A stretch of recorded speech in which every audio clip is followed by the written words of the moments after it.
Hello everyone, welcome all you to proper eye species channel. Proper eye species channel में आप सभी का स्वागत है। आज डेट है 9 सितंबर 2023 एंड करंट इशू एनालिसिस में आप सभी का स्वागत है। चलिए फर्स्ट आर्टिकल की हम पढ़ते हैं। यहाँ पे अभी सेंटर ने कुछ गाइडलाइंस निकाली है about the torque patterns so that की जो बेयर्स हैं वो मिसलीड ना हो। तो सबसे पहले समझेंगे डार्क पैटर्न होता क्या है, उसके बाद ये समझेंगे कि गवर्नमेंट ने कुछ गाइडलाइंस निकाले हैं, वो गाइडलाइंस निकाली क्यों है। तो सबसे पहले मैं आपको डार्क पैटर्न समझाता हूँ। देखिए डार्क पैटर्न यूज किया जाता है कंपनीज के द्वारा, जैसे इंश्योरेंस कंपनीज हो गई या ई कॉमर्स कंपनीज हो गई, उनके द्वारा डार्क पैटर्न को यूज किया जाता है। अब डार्क पैटर्न में होता क्या है कि उनके द्वारा डिसेप्टिव स्ट्रेटजीज यूज की जाती है। डिसेप्टिव स्ट्रेटजी मतलब ऐसी स्ट्रेटजीज जिससे कि जो कंज्यूमर है वो धोखा खा ले। तो जो डिसेप्टिव स्ट्रेटजीज उनके द्वारा यूज की जाती है सो डैट की जो परचेजर है या सब्सक्राइबर है या जो कंज्यूमर है वो मिसलीड हो जाए कि वो ऐसा काम कर जाए कि जो वो करना नहीं चाहता, नॉट इंटेंडेड, मतलब ऐसा काम जो वो करना नहीं चाहता। आपने देखा होगा कभी कि इतने सारा पेज में इस तरीके से लिखा रहता है और लास्ट में बिल्कुल छोटे अक्षरों में कुछ लिखा रहता है जो कि हम पढ़ नहीं पाते हैं, या ऐसी चीज़ें लिखी रहती है ऊपर से बहुत बड़ा लिखा हुआ रहता है पूरे पेज में और छोटे से नीचे में लिखा रहता है कि आप इस पर क्लिक कर दीजिए। तो हम वहाँ पे क्या करते हैं, क्लिक कर लेते हैं। हम ये उसे पढ़ते भी नहीं हैं और हम देखते हैं कि यार ये क्या है, ये तो कुछ नहीं दिख रहा है, उस पर क्लिक कर दिया और आगे बढ़ गए। बट वो जो डार्क पैटर्न है, वो जो छोटा सा वहाँ पे क्लिक है, वो कुछ इस तरीके की चीज़ें लिखी रहती है उस पर कि जिसे आप नहीं यूज, मतलब वो चीज़ आप नहीं करना चाहते बट वहाँ पे क्लिक करके आपको वो करवा दी जाएगी, या कुछ ऐसा यूज किया जाएगा, कुछ पैटर्न इस तरीके से यूज किया जाएगा कि आपको विवश कर दिया जाएगा कि आपको ये करना ही है। तो इस तरीके के कुछ डार्क पैटर्न्स होते हैं। अब आप समझ गए होंगे। अब कुछ क्या क्या डार्क पैटर्न होते हैं देखें, जैसे फॉल्स अर्जेंसी हो गया, बास्केट स्नीकिंग हो गया। बास्केट स्नीकिंग मतलब कि जैसे चेकआउट के टाइम पे जो कंज्यूमर है उस पे एक्स्ट्रा आइटम्स को जोड़ देंगे, उसके खाते में क्या कर देंगे, एक्स्ट्रा उसकी जो लिस्ट है उसमें क्या कर देंगे, एक्स्ट्रा आइटम को जोड़ देंगे विदाउट हिज कंसेंट। ठीक है। इसके अलावा क्या है, कन्फर्म सेमिंग मतलब क्या होता है ना कि जब भी आप देखोगे, कभी भी कुछ काम करोगे तो वहाँ पे आपको डराया या कुछ इस तरीके से सेमिंग की जाती है ताकि आप उस एक्शन को कर लो। ठीक है। इसके अलावा आपसे कुछ फोर्सफुल एक्शन कराए जाते हैं, कंपेल कराए जाते हैं कि आप एडिशनल परचेज कर लो। तो इस तरीके से कुछ ट्रैप्स होते हैं जो जिसके द्वारा आपसे एक्स्ट्रा चीज़ें कराई जाती हैं जो आप नहीं करना चाहते हैं, कंपनीज़ के द्वारा, इंश्योरेंस कंपनीज़ के द्वारा। अब क्या होता है ना, मैं आपको इंश्योरेंस कंपनीज़ का एग्जांपल दिलाता हूँ। क्या होता है, बहुत सारी गाइडलाइंस होती है इंश्योरेंस कंपनी की और लास्ट में कुछ इस तरीके से लिखा रहता है जो आपकी नज़रों में नहीं आएगा बट उसमें इंक्लूडेड हो गए। और फिर आप अगर इंश्योरेंस कंपनी क्लेम करने जाओगे फिर वो बोलेंगे यार देखो हमने यहाँ पे इस तरीके से लिखा था, ये चीज़ तो हमारे इसमें थी नहीं, आपने इस पर देखा नहीं क्या। तो बोलेंगे, आप बोलोगे हमें तो पता ही नहीं था। तो इस तरीके के कुछ डार्क पैटर्न्स होते हैं। तो आई होप आप चीज़ों को समझ गए होंगे। तो ये डार्क पैटर्न है, इसलिए अभी गवर्नमेंट ने क्या करा है, गाइडलाइंस निकाली है सो डैट की जो जो कंपनीज हैं उन डार्क पैटर्न को यूज़ ना करें, और अगर करें भी तो कुछ उसके लिए डिज़ाइन पैटर्न को यूज़ करें और प्रॉपर गाइडलाइंस के हिसाब से काम करें। ठीक है। तो ये है डार्क पैटर्न के बारे में। अगर आपसे डार्क पैटर्न के बारे में पूछा जाएगा तो पर्टिकुलरली ये, अगर प्रीलिम्स में क्वेश्चन आ भी गया तो यहाँ पे पूछा जाएगा आपसे कि जो डार्क पैटर्न है वो क्या होता है। तो इस तरीके से पूछा जाएगा क्या ये डिसेप्टिव स्ट्रेटजी होती है, या आपसे पूछा जाएगा कि ये क्या इंटरनेट में कुछ इस तरीके से कुछ भी होता है, डार्क क्लाउड, डार्क एनर्जी, इस तरीके से पूछा जा सकता है। तो वहाँ पे आपको बोलना है कि ये एक डिसेप्टिव स्ट्रेटजी होती है जो कि कंज्यूमर को मिसलीड करने के लिए की जाती है। ठीक है। अब आगे बढ़ते हैं, यहाँ पे बात करेंगे इंक्रीमेंटल कैश रिजर्व रेशियो। अभी क्या हुआ कि जो रिजर्व बैंक ऑफ इंडिया है उन्होंने डिसकंटिन्यू कर दिया है इंक्रीमेंटल कैश रिजर्व रेशियो को। पहले तो मैं कैश रिजर्व रेशियो के बारे में आपको समझा देता हूँ। देखिए जो कैश रिजर्व रेशियो होता है, ये कैश रिजर्व रेशियो क्या होता है कि जो बैंक है उनको आरबीआई के पास रखना होता है, पूरा का पूरा किस में रखना होता है, कैश में रखना होता है। ठीक है। देखिए कुछ जो अभी बिगनर्स हैं ये समझ लीजिए फ़िलहाल के लिए, दो चीज़ें आपने सुनी होंगी जब आपने मनी एंड बैंकिंग वाला चैप्टर पढ़ा होगा तो आपने एसएलआर के बारे में सुना होगा। ठीक है। स्टैट्यूटरी लिक्विडिटी, ठीक है, रेशियो, और इसके बाद सीआरआर, कैश रिजर्व रेशियो। तो ये क्या होता है कि एनडीटीएल यानी कि net demand and time liability, net demand and time liability ये होती है कि जो बैंकों के पास जो पैसा है, ठीक है, यानी कि देखिए जैसे 120 रुपये मान के चलते हैं, 120 रुपये किसके पास, बैंक के पास पैसा है, ठीक है, बैंक के पास पैसा है। और उसमें से अब देखिए क्या होगा, 20 रुपये क्या होगी जो ये बैंक होगी वो अलग से रख देगी, बैंक क्या होगी अलग से रख देगी। क्योंकि देखिए बहुत सारे ट्रांजेक्शन होते हैं, बहुत सारे लोग क्या करते हैं कि पैसे उनको चाहिए होते हैं तो वो विड्रॉ करते हैं, कुछ क्या करते हैं जमा करते हैं, तो 20 रुपये उसमें से अलग कर देगी। उसके बाद बचे 100 रुपये। अब ये 100 रुपये क्या होगा, net demand and time liability होगा, ठीक है। अब ये जो net demand and time liability होगा, इसके 4.5% क्या करना पड़ेगा, कैश की फॉर्म में, कैश की फॉर्म में क्या करना पड़ेगा, जो बैंक है उनको आरबीआई के पास रखना पड़ेगा, ठीक है, आरबीआई के पास क्या करना पड़ेगा, रखना पड़ेगा। अब ये क्यों रखा जाता है, ये इसलिए रखा जाता है कि अगर सपोज अनफॉर्चुनेट सीन हो गई अगर भविष्य में, तो क्या कर पाएंगे जो बैंक होंगे, वो कुछ ना कुछ अमाउंट अपने कस्टमर को वापस दे पाएंगे। इसलिए कैश रिजर्व रेशियो किसके पास रखा जाता है, आरबीआई के पास रखा जाता है, ठीक है। अब जो ये कैश रिजर्व रेशियो होता है, इस पर कोई जो कैश रिजर्व रेशियो रखा जाता है इस पर कोई इंटरेस्ट वगैरह नहीं मिलता है, किसको, बैंक्स को। ये चीज़ ध्यान में आप रख सकते हैं। तो कैश रिजर्व रेशियो रखा जाता है किसके पास, आरबीआई के पास, और उसके पास उस पर कोई इंटरेस्ट नहीं दिया जाता है। तो आप ये चीज़ समझ गए होंगे। अब वो जो कैश रिजर्व रेशियो है फिलहाल के लिए कितना है, 4.5% है, ठीक है। तो net demand and time liability का कितना परसेंट रखना पड़ेगा, 4.5% बैंक्स को आरबीआई के पास रखना पड़ेगा। अब देखिए क्या हुआ कि अभी हाल में जो इंक्रीमेंटल कैश रिजर्व रेशियो था, मतलब जो इंक्रीज कैश रिजर्व रेशियो था, उसको डिसकंटिन्यू कर दिया गया। अब देखिए क्या होता है, जब भी हमें क्या करना पड़ता है कि जो मार्केट से जो लिक्विडिटी है, मार्केट में जो लिक्विडिटी है, मार्केट में लिक्विडिटी का मतलब देखिए मैं उन लोगों को समझा रहा हूँ जो अभी क्या है, बिगनर्स हैं, जिनको आता है वो स्किप कर सकते हैं इस चीज़ को। देखिए जो लिक्विडिटी का मतलब क्या है कि मार्केट में पैसा होना, लिक्विडिटी का मतलब क्या है, मार्केट में पैसा होना। अब देखिए मार्केट में पैसा कैसे होना, देखिए दो चीज़ें मैं समझाता हूँ आपको। यहाँ पे आरबीआई है और यहाँ नीचे अलग बैंक है, कॉमर्शियल बैंक हो सकते हैं, या पब्लिक बैंक हो सकते हैं, या प्राइवेट बैंक हो सकते हैं। अगर बैंकों के पास पैसा जाएगा तो यानी कि मार्केट में लिक्विडिटी आ गई है, बैंकों के पास पैसा जाएगा तो मार्केट में लिक्विडिटी, यानी कि मार्केट में पैसा ज़्यादा आ रहा है। और अगर कभी भी आरबीआई के पास पैसा जाएगा तो यानी कि मार्केट से लिक्विडिटी को कम किया जा रहा है, यानी कि मार्केट से जो पैसा है उसको खींचा जा रहा है। इस चीज़ को, इस कंसेप्ट को आप ध्यान में रखिएगा। तो लिक्विडिटी ज़्यादा है यानी कि बैंक्स के पास पैसा ज़्यादा है, बैंक्स के पास ज़्यादा पैसा होगा तो वो लोगों को लोन देंगे, तो लोगों को लोन देंगे तो ऑटोमेटिकली मार्केट में क्या आएगा, पैसा ज़्यादा आएगा। बट अगर रिजर्व बैंक ऑफ इंडिया के पास पैसा होगा तो यानी कि मार्केट से पैसे को सक किया जा रहा है, लिक्विडिटी को मार्केट से निकाला जा रहा है, ऑब्जर्व करा जा रहा है, ठीक है, ऑब्जर्व किया जा रहा है। अब क्या हुआ था कि बीच में क्या हुआ था ना कि बैंकिंग सिस्टम में क्या हुआ था, लिक्विडिटी सरप्लस हो गई थी, सरप्लस लिक्विडिटी हो गई थी। क्योंकि देखिए एक तो बैंकों के पास जो 2000 के बैंक नोट थे वो वापस चले गए थे, इसके अलावा गवर्नमेंट ने बहुत ज़्यादा स्पेंडिंग कर दी थी।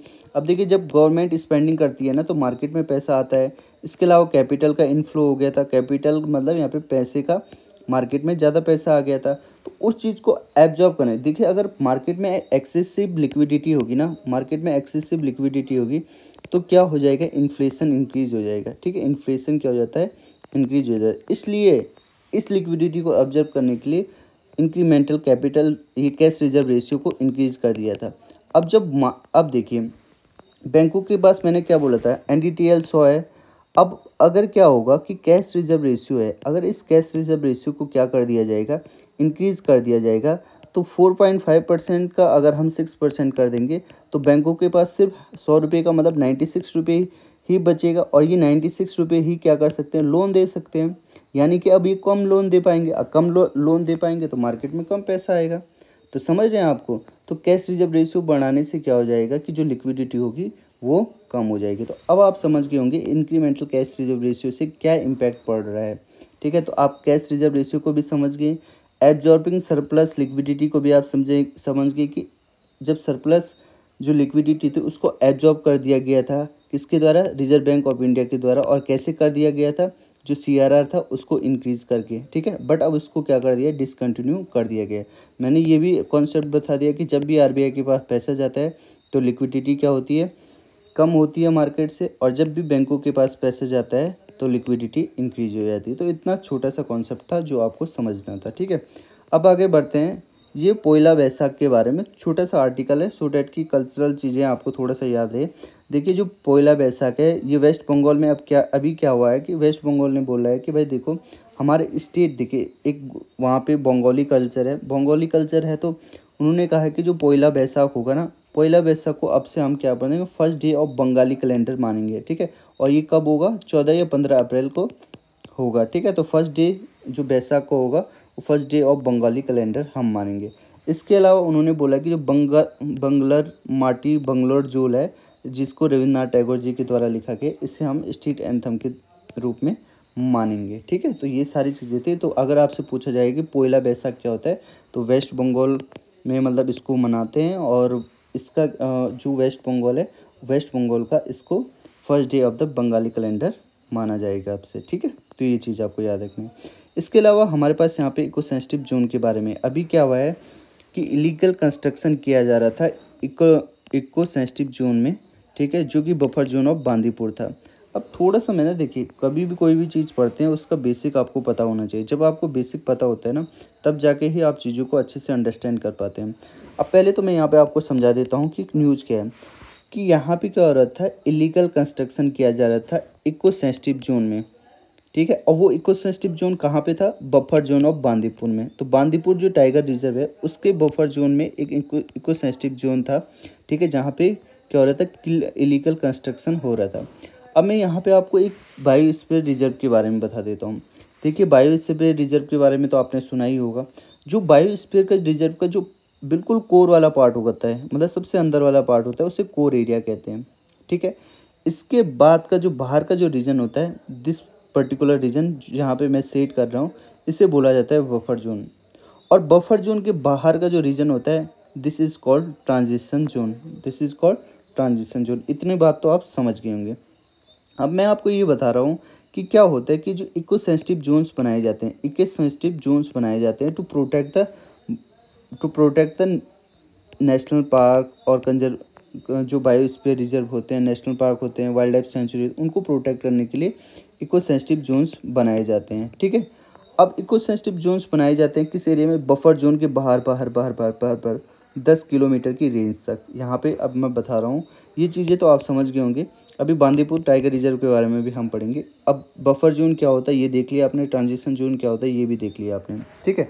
अब देखिए जो इको सेंसिटिव जोन्स है, ठीक है, जो इको सेंसिटिव जोन है वो 10 किलोमीटर के बियॉन्ड होता है, ठीक है। इस चीज़ को आप समझ रहे हैं। अब इको सेंसिटिव जोन्स को जो बनाया गया था वो under the environmental protection act 1986 के अंदर इको सेंसिटिव जोन्स को हमने बनाया था, ठीक है। मतलब इको सेंसिटिव जोन्स का जो हमने आधारभूत रखा था कि इको सेंसिटिव जोन ये होंगे, इस तरीके से होंगे।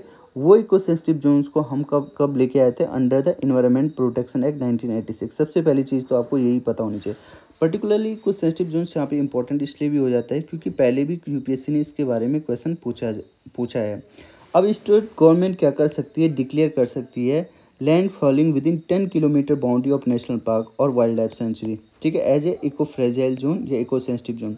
सपोज यहाँ पे ये आपका नेशनल पार्क है, इस नेशनल पार्क के चारों तरफ 10 किलोमीटर की रेंज में यहाँ पे जो स्टेट गवर्नमेंट होती है, स्टेट गवर्नमेंट क्या कर सकती है, 10 किलोमीटर की रेंज तक यहाँ पे इको सेंसिटिव जोन एरिया क्या कर सकती है, डिक्लेयर कर सकती है। इसके अलावा ये नहीं है कि सिर्फ 10 किलोमीटर की रेंज तक ही, अगर कहीं पे लगता है कि यार यहाँ पे पर्टिकुलरली और ज़्यादा प्रोटेक्शन की ज़रूरत है, तो वहाँ पे 10 किलोमीटर के बियॉन्ड भी क्या कर दिया जा सकता है, जो इको सेंसिटिव जोन है उसको नोटिफाई किया जा सकता है यूनियन गवर्नमेंट के द्वारा। इस चीज़ को यहाँ पे ध्यान रखने की बात है, मतलब आपको ध्यान रखना चाहिए इस चीज़ को, ठीक है। अब यहाँ पे मैं आपको बांदीपुर टाइगर रिजर्व के बारे में बताना चाहता हूँ। देखिए जो ये बांदीपुर टाइगर रिजर्व है और नेशनल पार्क है, ये कर्नाटका में है। इस चीज़ को आपको ध्यान रखना है, और बिल्कुल बॉर्डर पे है किसके, यहाँ पे आप देखोगे केरला के बॉर्डर पे और तमिलनाडु के बॉर्डर पे हैं, ठीक है। अब ये देखोगे आप वेनाड वाइल्ड लाइफ सेंचुरी, ये पर्टिकुलरली आप यहाँ पे देखोगे वेनाड वाइल्ड लाइफ सेंचुरी है, ये केरला में आपको देखने को मिलेगा। वहीं अगर मुदुमलाई नेशनल पार्क आपको देखने को मिलेगा, यहाँ पे देखोगे आप, तो ये यहाँ पे देखने को मिलेगा आपको, ठीक है। यहीं पे अगर आप कर्नाटका में देखोगे तो ये नागरहोल टाइगर रिजर्व देखने को मिलेगा। ठीक है, तो इस तरीके से ये आपको लोकेशन पता चल गई होगी।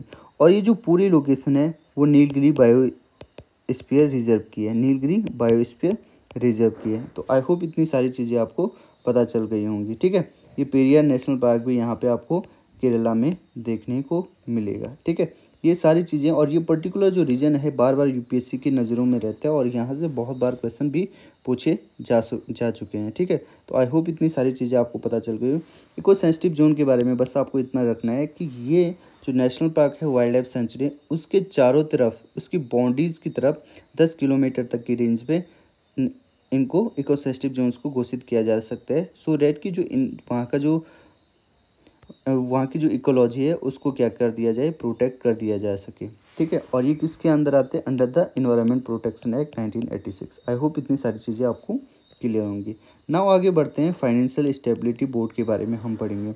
अभी क्या हुआ है, IMF and FSP that is financial stability board ने क्या करा है कि जो क्रिप्टो के जो एसेट है उसको किस तरीके से गवर्न किया जाएगा उसके बारे में इंफॉर्मेशन को शेयरिंग किया। बट हमारे यहाँ पे पर्टिकुलरली फोकस है फाइनेंशियल स्टेबिलिटी रिपोर्ट। हम डेली बेसिस पे IMF के बारे में पढ़ते रहते हैं, but we really don't really know about the financial stability board. ठीक है, तो financial stability board is important क्योंकि ये एक इकोनॉमी के पर्सपेक्टिव से इम्पॉर्टेंट है। और ये जो बोर्ड है ये जैसे हमारा इंडिया के अंदर फाइनेंशियल स्टेबिलिटी डेवलपमेंट काउंसिल है ना, जैसे मैंने पढ़ाया था आपको, उसी तरीके से इंटरनेशनली हमारे पास है फाइनेंशियल स्टेबिलिटी बोर्ड। अब ये फाइनेंशियल स्टेबिलिटी बोर्ड क्या था, ये इंटरनेशनली है, ये तो आपने समझ, एक इंटरनेशनल बॉडी है। ये मॉनिटर और रिकमेंडेशन देता है ग्लोबल फाइनेंशियल सिस्टम पे। इसको इस्टेब्लिश किया गया था 2009 के अंदर। कब, जब G20 समिट हुआ था लंदन के अंदर। इस चीज़ को ध्यान में रखिएगा, 2009 के अंदर। ठीक है, अब इसके आगे बात है कि क्या क्या मैंडेट है। देखिए बेसिकली इसका जो मैंडेट है कि जो फाइनेंशियल सिस्टम है उसको किस तरीके से स्ट्रेंथन करा जाए और साथ साथ में इंटरनेशनल फाइनेंशियल मार्केट की जो स्टेबिलिटी है उसको इंक्रीज़ कर दिया जाए। तो इसका मतलब ये है कि जो इंटायर फाइनेंशियल सिस्टम है इंटायर वर्ल्ड का, उसको स्ट्रेंथन करना और साथ साथ में फाइनेंशियल जो मार्केट है उसकी स्टेबिलिटी को बनाए रखने में ये मदद करने की कोशिश करता है फाइनेंशियल स्टेबिलिटी बोर्ड। इसका हेडक्वार्टर बेसल स्विट्ज़रलैंड में है। ठीक है, इस बोर्ड में जो G20 के मेजर इकोनॉमीज़ हैं वो सारे के सारे इंक्लूडेड हैं। ठीक है, जो फाइनेंशियल स्टेबिलिटी बोर्ड है इसमें 68 मेंबर इंस्टीट्यूशन है, जिनमें सेंट्रल बैंक्स है, सेवरल कंट्रीज़ के मिनिस्ट्री ऑफ फाइनेंस, जो मिनिस्टर्स ऑफ फाइनेंस होते हैं वो इसमें भाग लेते हैं। इसके अलावा और भी सारी चीज़ें हैं, बट हमें सिंपली ये याद रखना कि जो फाइनेंशियल स्टेबिलिटी बोर्ड है ये कब बना था, 2009 में बना था आफ्टर G20 समिट। ये क्या करता है, जो फाइनेंशियल सिस्टम है ग्लोबल फाइनेंशियल सिस्टम उसमें को मॉनिटर और रिकमेंडेशन करता है।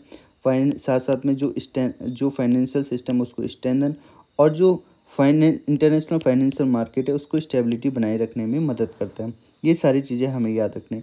अगली जो हमारे लिए इम्पोर्टेंट है वो ये है कि इंडिया FSB का एक एक्टिव मेंबर है, याद रखिएगा। अगर आपसे पूछा जाए प्रीलिम्स में क्या FSB फाइनेंशियल स्टेबिलिटी बोर्ड में क्या इंडिया मेंबर है, तो आपको बोलना यस इट इज़, हाँ ये एक मेंबर है। ठीक है, तो इतनी सारी चीज़ें आपको याद रखनी है।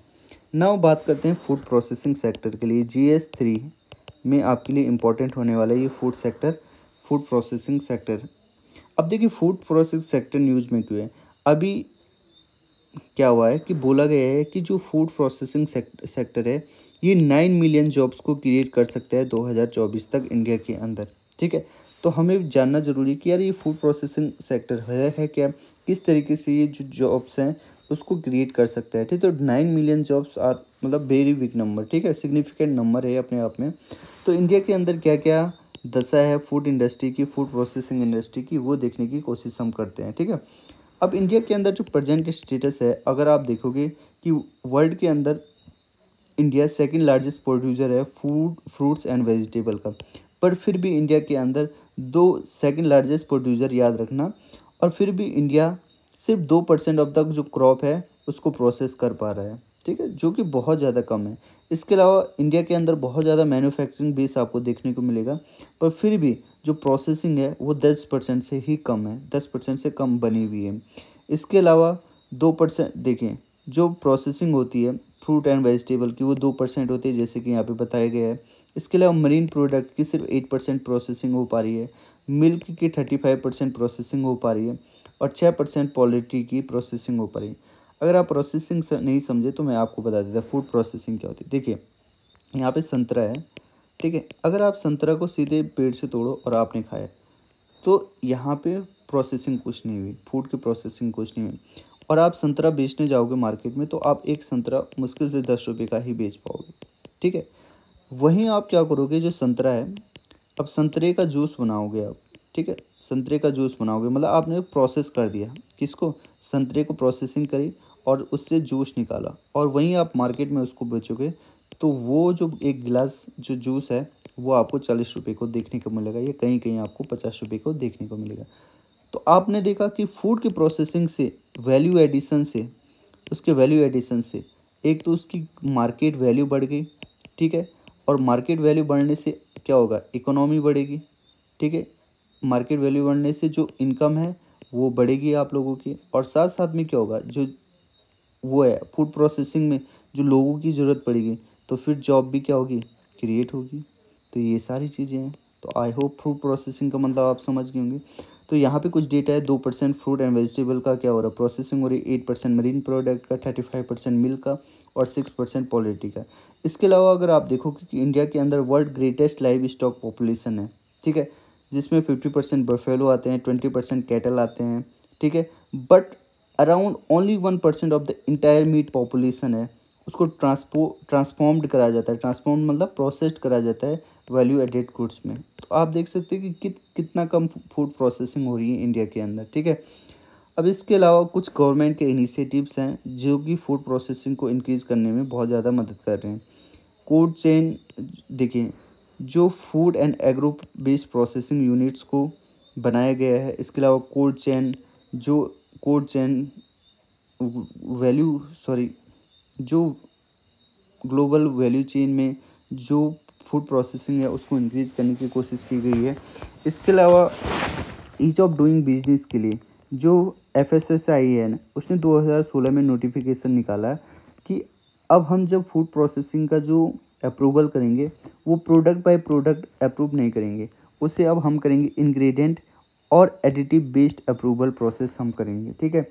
इसके अलावा 100% फॉरेन डायरेक्ट इन्वेस्टमेंट दी गई है, किसमें, फूड प्रोसेसिंग इंडस्ट्री में, ठीक है। तो FDI फॉरेन डायरेक्ट इन्वेस्टमेंट 100% है किसमें, फूड प्रोसेसिंग इंडस्ट्री में थ्रू ऑटोमेटिक रूट, यानी कि डायरेक्टली जो बाहर से जो पैसा आ रहा है वो लगाया जा सकता है, 100% पैसा लगाया जा सकता है फूड प्रोसेसिंग इंडस्ट्री में। इस चीज़ को ध्यान में रखिए। देखिए, जब भी इंडिया के अंदर FDI आती है तो दो तरीके से आती है, एक तो ऑटोमेटिक रूट से और दूसरा आती है गवर्नमेंट रूट से, ठीक है। दूसरा आती है गवर्नमेंट रूट से और इन दोनों का एडिशन भी करके आ सकती है। तो कभी कभी क्या होता है कि 49% तो गवर्नमेंट ऑटोमेटिक रूट से आएगी और 51% गवर्नमेंट के अप्रूवल से आएगी। तो इस तरीके से होते हैं। बट कुछ कुछ इंडस्ट्रीज ऐसी है जहाँ पे जो FDI है वो 100% ऑटोमेटिक रूट से इंडिया के अंदर आ रही है। FDI मतलब फूड फॉरेन डायरेक्ट इन्वेस्टमेंट का मतलब जो बाहर से जो इन्वेस्टमेंट आ रही है उसको हम फॉरेन डायरेक्ट इन्वेस्टमेंट कर रहे हैं, ठीक है। इस चीज़ को ध्यान में रखिएगा। तो ये सारी चीज़ें। इसके अलावा नाबार्ड ने क्या करा है, फूड प्रोसेसिंग फंड बनाया है जो कि 2000 करोड़ का है, ठीक है। सो डैट की फूड प्रोसेसिंग जो इंडस्ट्रीज़ है उसमें क्या होगा, इन्वेस्टमेंट इंक्रीज हो सके और हम मेगा फूड पार्क्स को क्या कर पाएँ, सेटअप कर पाएँ। तो आपने देखा होगा कि हम किस तरीके से मेगा फूड पार्क बना रहे हैं और वहाँ मेगा फूड पार्क में क्या हो रहा है, बहुत बड़े लेवल पे प्रोसेसिंग की जा रही है डिफरेंट फूड प्रोडक्ट्स की। तो ये सारी चीज़ें हैं। इसके अलावा देखोगे आप तो एक गवर्नमेंट की इम्पोर्टेंट स्कीम है जो कि ministry of food processing industry की है, डैट इज़ प्रधानमंत्री किसान संपदा योजना, ठीक है। तो प्रधानमंत्री किसान संपदा योजना के अंदर जो कि एक सेंट्रल सेक्टर स्कीम है, यानी कि सेंट्रल सेक्टर स्कीम का मतलब सारा का सारा जो फंड है वो सेंटर के द्वारा दिया जा रहा है। तो इसमें फूड प्रोसेसिंग इंडस्ट्रीज़ को इंक्रीज़ करने की बात की गई है, इस पर विशेष ध्यान रखा गया है। तो इसमें क्या क्या है कि सप्लीमेंट एग्रीकल्चर को सप्लीमेंट करना है, जो प्रोसेसिंग है, फूड प्रोसेसिंग उसको मॉडर्नाइज करना है, और जो एग्रीकल्चर वेस्ट है उसको हमें क्या करना है, डिक्रीज़ करना है। तो ये पर्टिकुलर सारी चीज़ें थी प्रधानमंत्री किसान संपदा योजना की, जो कि रिलेटेड थी फूड प्रोसेसिंग इंडस्ट्रीज़ के बारे में। अब आगे बढ़ते हैं, हम बात करते हैं यहाँ पे सर्विस चार्ज और स्टाफ कंट्रीब्यूशन से रिलेटेड। अभी देखिए मुद्दा मैं आपको यहाँ पे बताता हूँ। अभी मुद्दा क्या है ना कि देखिए, जब भी आप कभी होटल में जाओगे ना, तो होटल में आपको जब वो बिल बना के देंगे तो लास्ट में लिखेंगे सर्विस चार्ज। वो सर्विस चार्ज अपनी तरफ से वो क्या करते हैं, चार्ज करते हैं होटल वाले, ठीक है। अब क्या है कि ना, ये जो सर्विस चार्ज होता है ये जो सर्विस चार्ज है ये कोई गवर्नमेंट के खाते में नहीं जाता है, ये जाता है ओनर्स के जो होटल ओनर है उनके खाते में जाता है। तो ये जो सर्विस चार्ज है आप वॉलंटरी है, आप इसको दे सकते हो, ना भी दो तो तब भी चल जाएगा, ठीक है। अब क्या हुआ कि ये जो मुद्दा है ना, ये हाई कोर्ट में गया, ये मुद्दा कहाँ गया, हाई कोर्ट में गया हुआ था, ठीक है। किसके against, central consumer protection authority ने एक क्या दिया था, एक अपना वर्डिक्ट दिया था, जिसमें उन्होंने बोला था कि भाई देखो होटल वालों, आपको सर्विस चार्ज नहीं लेना है कंज्यूमर से, ठीक है। तो इसके अगेंस्ट कहाँ चले गया था, दिल्ली हाई कोर्ट में यहाँ पे मामला गया था। अब दिल्ली हाई कोर्ट ने बोला कि देखो भाई, जो ये सर्विस चार्ज है ना, ये तो वॉलंटरी है। अब आप क्या करो, सर्विस चार्ज न कह के इसको स्टाफ कंट्रीब्यूशन कह दो, क्योंकि आपके स्टाफ के लिए जा रहा है ना, आपके ओनर के पास जा रहा है ये पैसा, तो ये कोई सर्विस चार्ज नहीं है, ये स्टाफ कंट्रीब्यूशन है। इसको आप अब क्या बोलोगे, स्टाफ कंट्रीब्यूशन करो, और ये चीज़ क्या होगी, वॉलंटरी होगी, ठीक है। और अगर ये चीज़ दी जा रही है किसके द्वारा, कंज्यूमर के द्वारा, तो आप उससे टिप भी नहीं लोगे, तो उससे आप क्या टिप भी नहीं लोगे, उसकी मर्जी है वो टिप देना चाहे ना देना चाहे, ठीक है। और जो ये सर्विस चार्ज होगा ना, ये जो सर्विस चार्ज होगा, इसको आप जो टोटल बिल है उसके 10% से ज़्यादा नहीं लोगे, ठीक है। तो अब क्या, ये सर्विस चार्ज नहीं, अब इसको कहेंगे स्टाफ कंट्रीब्यूशन, इसको क्या कहा जाएगा, स्टाफ कंट्रीब्यूशन। तो ये चीज़ आपको याद रखनी है। अब सेंट्रल कंज्यूमर प्रोटेक्शन अथॉरिटी के बारे में आपने पढ़ाई होगा, जब हमारे पास सेंट्रल कंज्यूमर बिल आया था 2019 के अंदर, तब ये बॉडी बनाई गई थी, सेंट्रल कंज्यूमर प्रोटेक्शन अथॉरिटी। तो ये चीज़ आप याद रखिएगा, ठीक है। अब आगे बढ़ते हैं, हम यहाँ पे बात करते हैं CDSCO के बारे में। CDSCO ने क्या करा है कि जो एक फार्मा कंपनी है, इन्होंने अपना जो एंटा एसिड सिरप था उसको दोबारा से लॉन्च कर, मतलब रिकॉल करा है। अब इन्होंने बोला है, CDSCO ने एक अलर्ट इशू करा है इस पर्टिकुलर फार्मा फर्म की एंटा एसिड सिरप के अगेंस्ट, ठीक है। अब हमारा यहाँ पे पर्टिकुलरली जानना ये ज़रूरी है कि ये CDSCO क्या है, क्योंकि ये तो पर्टिकुलर न्यूज़ है कि एक फर्म थी, उसने अपने एंटी एसिड सिरप को क्या करा, रिकॉल करा, और इसके अगेंस्ट CDSCO ने क्या कर दिया, एक इशू अलर्ट कर दिया, ठीक है। अब यहाँ पे हमारे पास जानना जरूरी है कि ये CDSCO क्या है। देखिए CDSCO का मतलब होता है central drug standard control organisation. एक बार दोबारा कह देता हूँ, central drug standard control organisation. ये central drug standard control organisation जो है वो क्या है कि इसको कुछ फंक्शन को डिस्चार्ज करना होता है, जो कि सेंट्रल गवर्नमेंट के द्वारा दिए जाते हैं under the drugs and cosmetic act 1940 के अंदर, ठीक है। ये वर्क करती है ministry of health and family welfare के अंदर, ठीक है, national regulatory authority of India, ठीक है। अब देखिए, जो ये ड्रग्स एंड कॉस्मेटिक एक्ट है, ठीक है, इसने क्या करा है, CDSCO को कुछ रिस्पॉन्सिबिलिटीज़ दी है। इसमें है जैसे कि ड्रग्स का अप्रूवल किस तरीके से होगा, जो क्लिनिकल ट्रायल्स हैं वो किस तरीके से होंगे, जो स्टैंडर्ड है ड्रग्स के लिए वो किस तरीके से ले डाउन करने हैं, किस तरीके से फॉर्मुलेट करने हैं, और क्वालिटी ऑफ इम्पोर्टेड ड्रग का कंट्रोल किस तरीके से होना है। ये सारी की सारी चीज़ें किसकी रिस्पॉन्सिबिलिटी है, CDSCO की रिस्पॉन्सिबिलिटी है, that is central drug standard control organisation, ठीक है। इसके अलावा कि किस तरीके से देखिए CDSCO इसके अलावा क्या करते थे, स्टेट रेगुलेटर, देखिए ये CDSCO क्या करती है, स्टेट रेगुलेटर्स होते हैं, देखिए ये तो सेंट्रल रेगुलेटर है, साथ साथ में स्टेट रेगुलेटर है जो कि ड्रग को रेगुलेट करते हैं, क्लिनिकल ट्रायल को रेगुलेट करते हैं। स्टेट की भी कुछ अथॉरिटी होंगी, उनके साथ मिलके क्या करती हैं, लाइसेंस को ग्रांट करती हैं certain special category of critical drugs और वैक्सीन और अदर तरीके की सिरप के लिए ये क्या करती है, लाइसेंस को ग्रांट करती है। इस चीज़ को आपको ध्यान में रखना है। इसके अलावा जो drug control general of India है, ठीक है, इनके द्वारा हेड किया जाता है CDSCO को, ठीक है। तो यानी कि CDSCO को किसके द्वारा हेड किया जाता है, drug controller general of India के द्वारा हेड किया जाता है। इस चीज़ को आपको ध्यान में रखना। तो ये सारी पर्टिकुलर चीज़ें थी director general of central drug standard control organisation के बारे में, ठीक है। तो ये सारी चीज़ें हमने बताई आपको। आई होप ये सारी चीज़ें आपको क्लियर हो गई होंगी। तो आज के जो आर्टिकल थे इतने ही थे और आज को इतने ही रखते हैं। तो अगर हमारी वीडियो आपको फ्रूटफुल लगी या आपकी जो एग्ज़ाम है उसमें आपके लिए थोड़ा सा भी मदद मिल रही है तो अपने दोस्तों के साथ ज़रूर शेयर कीजिएगा।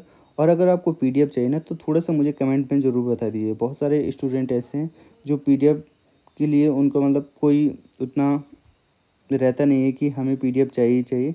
तो अगर आप मुझे कमेंट करके बताएंगे कि हमें PDF भी चाहिए तो मैं ज़रूर PDF अपने टेलीग्राम पे शेयर कर दूंगा, तो वहाँ पे आप मेरे साथ जुड़ सकते हैं। तो अभी के लिए इतने रखते हैं। जय हिंद दोस्तों।